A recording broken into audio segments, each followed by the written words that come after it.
भारत सरकार ने केंद्रीय बजट 2026-27 में बांग्लादेश को 60 करोड़ रुपए देने का निर्णय लिया है, जबकि पिछले साल 120 करोड़ रुपए दिया गया था। जबकि भारत सरकार कई देशों की इससे भी ज्यादा पैसे की मदद का निर्णय लिया है। जैसे कि आप इस ग्राफ में देख सकते हैं, भूटान को 2150 करोड़ 2025-26 में दिया गया था, जबकि 2026-27 में 2288 करोड़ 55 लाख रुपए देने का निर्णय लिया गया है। ऐसे ही सभी देशों को पिछले साल की अपेक्षा या तो कम या तो ज्यादा दिया गया है। भारत हर साल दूसरे देशों की आर्थिक मदद देता है। इसके लिए भारत 2026-27 के बजट में 5685 करोड़ 56 लाख रुपए रखे गए हैं। इसमें इतने देशों को मदद किया गया है, लेकिन कुछ लोगों का सवाल है कि बांग्लादेश का क्यों मदद किया गया। बजट जो है गरीबों के लिए होना चाहिए और बजट में से आप बांग्लादेश को 60 करोड़ दिए। क्यों दिए?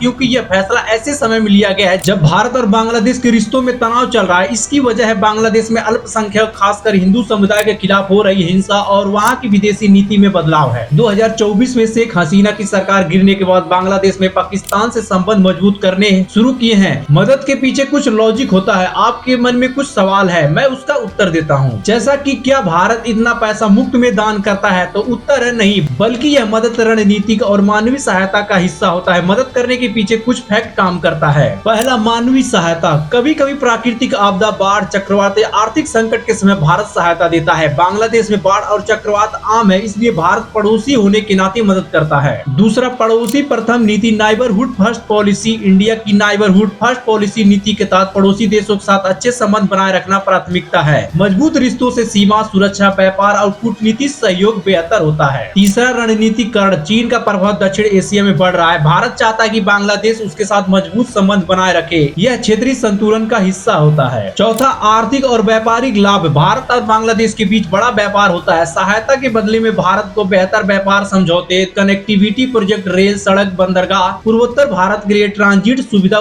मिलती है। पांचवा, अंतर्राष्ट्रीय मंचों पर सहयोग। अच्छे संबंध होने से दोनों देशों एक दूसरे का समर्थन क्षेत्रीय और वैश्विक मंचों पर कर सकते हैं, लेकिन सीधे तौर पर यूएन में वोट खरीदने जैसा उद्देश्य आधिकारिक रूप से नहीं होता है।